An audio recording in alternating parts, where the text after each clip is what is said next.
became so hot that Press Secretary Karine Jean-Pierre was asked about it at today's White House briefing. And of course, she pivoted to Trump in her reply. But Butker got support from some surprising sources, including, get this, Whoopi Goldberg on The View.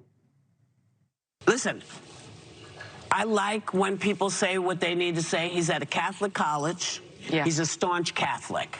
These are his beliefs, and he's welcome to them. I don't have to believe them. Right. I don't have to accept them. The ladies that were sitting in that audience do not have to accept them. Good for her. NFL rival, the Los Angeles Chargers, decided to have some fun at his expense. The team taking part in a new annual tradition of putting out schedule announcement videos on social media, depicting Butker with his own new career in the end credits as a homemaker. Join us now is Mary Katherine Ham. She's the host of Getting Hammered podcast and she's a former CNN contributor. Good to see you. Thanks for coming on. Appreciate it. So are you outraged? Are you upset? Where do you land on this one? I might be outraged that I'm in such agreement with Whoopi Goldberg. That might be a first for me. No, I'm kind of shocked by the shock at this.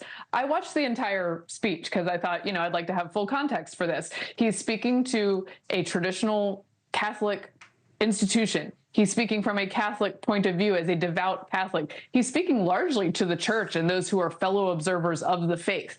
To my mind, he wasn't telling anybody they had to believe a certain thing or do a certain thing. It didn't come across that way to me at all. I was not offended by the part about women where he congratulates them on their accomplishment and then says it may come to pass that your vocation in God's eyes and your own, the one you're most committed to and most love, may end up being a wife and mother. That is not offensive to me. For me, my favorite thing I do is being a mom. But also I do this and I love it, but I don't find this threatening. I don't feel like I'm going to have to stop my career because he gave a commencement speech. Also, how many speeches have I heard, particularly during my college career as a conservative, that I just disagreed with and I moved on with my life and everything was fine? I agree with you on that part. What do you make of his comment, though, about the diabolical lie?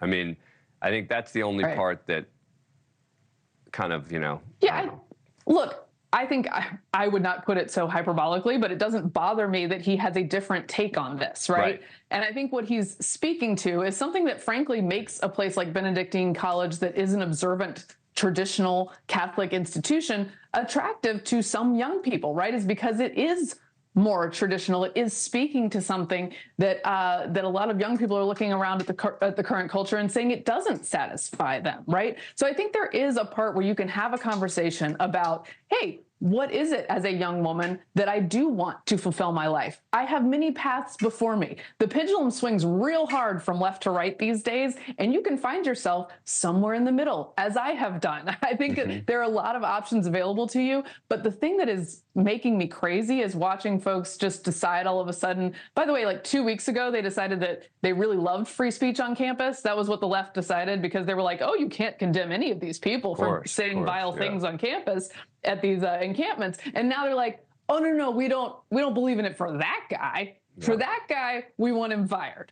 Well, it's the other thing. He's a kicker, right? It's not like he's even like a media person. I mean, I'm not mocking him at all. I just mean like the idea that you're going to stop him from being a professional football kicker because of something he said. I can see if you are a professional, media personality, then particularly at a liberal media entity, you might be in big trouble.